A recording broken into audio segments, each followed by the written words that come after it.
The resale market is ruining concerts. 3, 2, 1.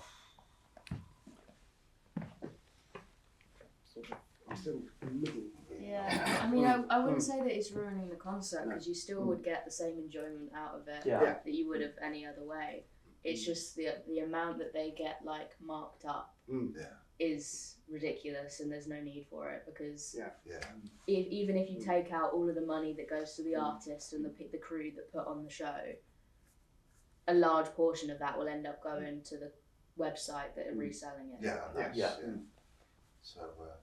But even if you bought resale tickets, you're still going to have a good time. And I think it's back to where we were with the first question. I think is if you're going to go, you're going to go at any cost.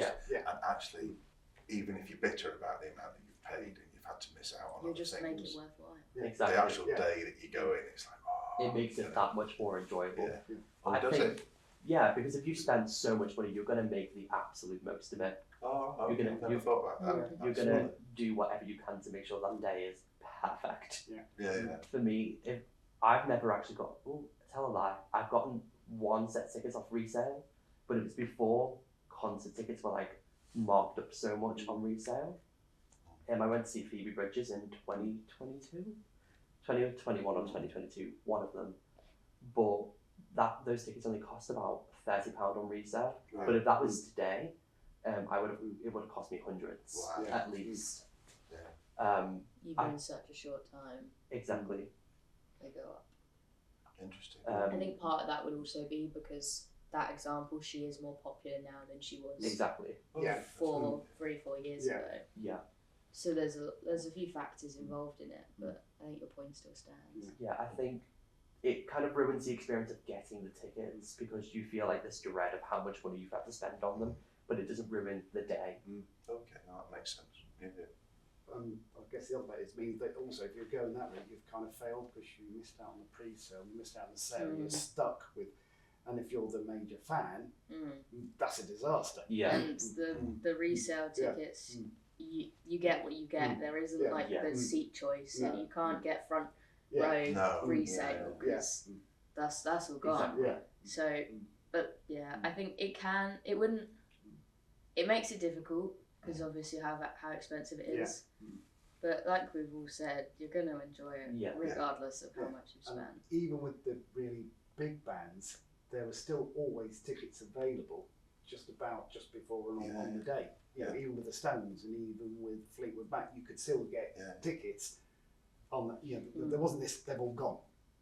Even and think they're how big they were, Pink Floyd, you could always still get tickets. Now it's... So do you think that's part of what we spoke about before, where bands that we would now consider to be mega global bands, that they play the Manchester Apollo, then the next day they play Leeds, then the next day they play Newcastle, next month. So, but then they'd also do Wembley, and they'd also do the big arenas.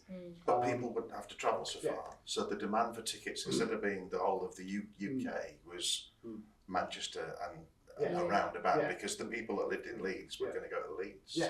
So there's less. I think world tours have also played a lot into that. I went to see Imagine Dragons a few years ago. Okay.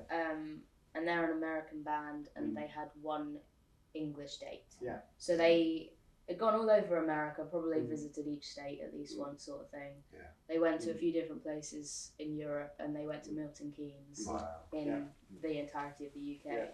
So anyone from here who wanted to see Imagine Dragons had to go to Milton Keynes, regardless of whether you're from Land's End or John O'Groats. Like you're still going to the same point.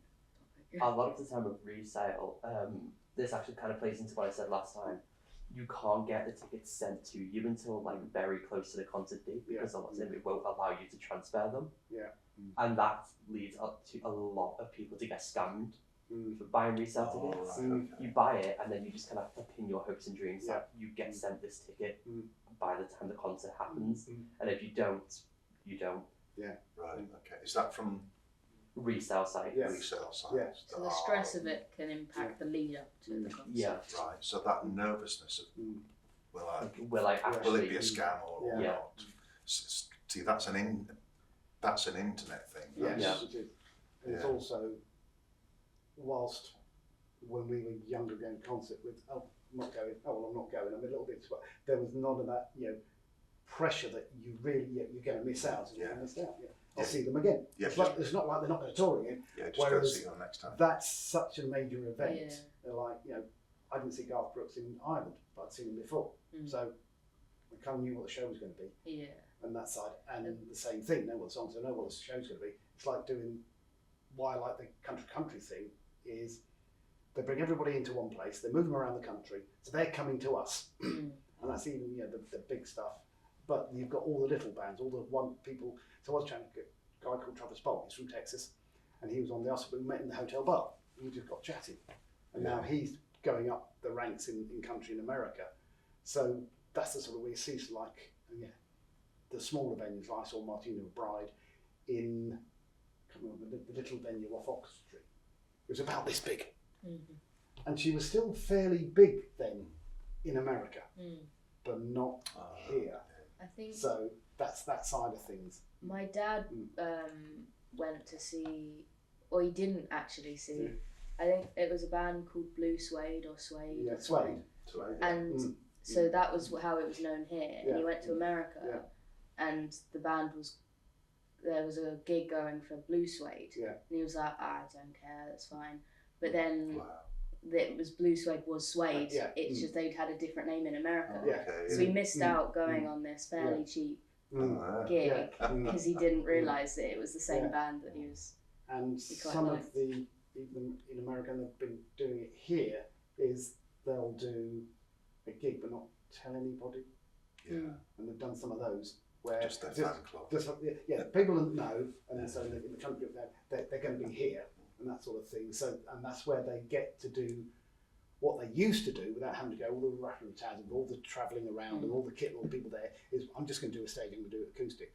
But again, that wouldn't be affected by resale because it's there, done and dusted. But I can see what you're saying about the resale is. It's more about the ticket buying experience, the lead up to, but not the actual concert. Because while the Taylor Swift concert was incredible, and it was one of my favourite memories, and to be able to say that I was part of the biggest tour of all time is it's something I can say, and I'm really grateful for that. The experience of the lead up to the concert was arguably just as amazing. Because me and my friends would sit in my room and we'd make friendship bracelets for the shows, and we'd write our song lyrics on our arms, and we'd write the number 13 on our hands because that's Taylor Swift's lucky number. Something like that. The lead up to it was just as amazing as the concert itself. I didn't have to worry about the resale of things because I managed to get my tickets in the pre-sale. But if you got your tickets in the resale, you weren't even sure if you were going to get sent those tickets. You'd be making these outfits, you'd be making these bracelets and thinking, is this even going to happen? There would always be this doubt, and it would just kind of hinder the experience for you.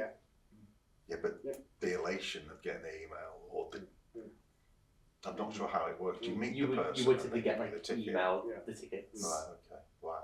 You'd buy the tickets off the site, and the site would send you the tickets when they became available. Okay. So are you still nervous with the resale ticket that the QR code won't scan? Really? I was nervous with my actual tickets that it wouldn't scan. I think what I've read is that resale QR codes, I don't know how it happens, but I think I was walking into my last concert and someone got turned away because the QR code that they'd received had already been scanned in to the concert.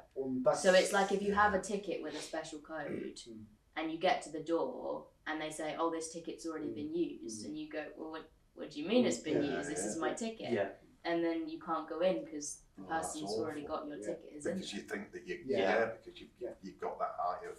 But now Access, and I think certainly Access do, and Ticketmaster, I'm not sure if they do, is they now control the resale, so it's got to come through them.